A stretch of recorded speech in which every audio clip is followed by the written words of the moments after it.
Hi guys! Welcome back to my channel. For today's video ay magpa-file tayo ng 1701Q 2025 for the first quarter.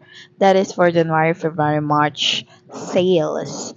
So, kung naka 8% tax rate kayo, ito lang yung ipa-file nyo, yung quarterly na income tax or individual income tax. Wala ng percentage tax. Pero kung hindi kayo naka 8% or iba yung tax rate nyo, it depends talaga sa COR kung ano yung kailangan yung i-file. So, nandito na tayo sa BIR form. Pagkatapos nyo ilagay yung TIN nyo, mag-auto yan pag lagi na kayo nagpa-file. Hindi nakiklik lang natin tong 1701Q times 2018 kasi yun yung pinaka-new. Okay, then ayan, makikita nyo kung tama ba yung form na yan talaga. Yung mga na-file nyo na previously. So, it means tama tong form na ating clinic. So, mag-fill up na tayo. Okay? Ngayong May 15 ang due date nito guys, kaya mag-file na kayo habang maaga pa para hindi nyo makalimutan dahil napakamahal magkaroon ng late filing. At ayan, nandito na tayo sa mismong form, Quarterly Income Tax 1701Q. Siyempre, ilalagay natin dyan first quarter 2025 and then amended return, no.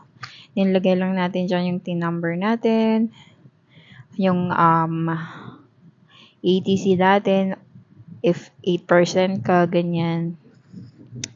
And then, of course, your name, citizenship, date of birth, email address. And kung single proprietor ka. Once all good, pwede na kayo mag-scroll down para mag-validate. Ayan. So, wala na yan dyan kasi for spouse yan. Just in case married ka, it's on separate form. Then, ayan, validate na tayo. Click validate. Hindi nyo pala makita ang validate. Validation successful. Then, go to next page. Ayan, nandito na tayo sa second page. And, ang ating fill upan lamang ay ang 8% rate kung naka 8% kayo. Pero kung hindi, hanapin nyo na lang sa taas yung for you. Okay, dito sa 47, magbe-base tayo kung magkano yung sales from January, February, and March. So, this is mine, 98,610. The total, this is based from the receipt. And, lalagay tayo ng mga ganyan-ganyan. Kung wala naman, wag mo nang lagyan. And, dito sa 52, lalagay natin yung 250K na yung ililess natin, which is the 250,000 pag naka 8% ka. Ayan, so, zero yung tax due ko. Meron pa akong natitirang 151,000 para magamit, para magkaroon ako ng zero tax. Since this is first quarter, wala pa tayong ilalagay na tax payment for the previous quarter. So, zero lang yan. Alright, so wala tayong babayan for today's quarter. And, yan lang. Pag okay na, i-validate nyo na. Validation successful.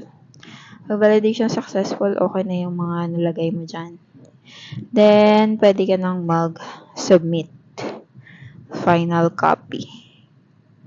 Okay. Okay. And wait lang natin yung kanyang result for a moment. Ay, ayun, nag-failed. So, pag ganyan, balik lang kayo din, submit ulit. Okay. Ayan, submit successful na siya. Then, all good. I-save nyo na lang yung file na to for your future reference or kailangan pala to i-print, guys. Kalakip nung email na matatanggap nyo from BIR. Then, all good na tayo. Yun lang. Thank you for watching. Bye for now. Di pala ako laging nakakapag-post dahil busy ako sa work and alam niyo na, please consider subscribing and liking this video if you like and share. Bye-bye!